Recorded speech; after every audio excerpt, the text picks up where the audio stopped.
Hello mga kabit! O nga pala si Inday today. At dahil dyan, nagpunta kami sa school ng aming buda.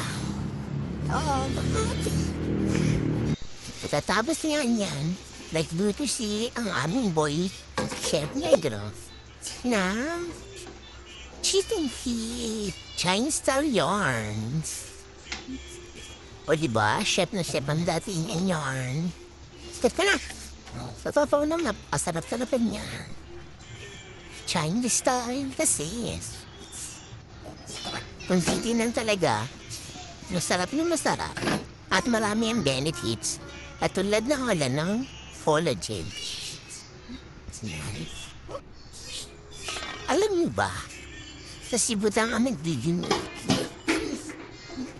Ang galing niya, no? Sino gusto ng ulam sa hapunan? Tara kayo dito. Dito lang ito located sa BSOP.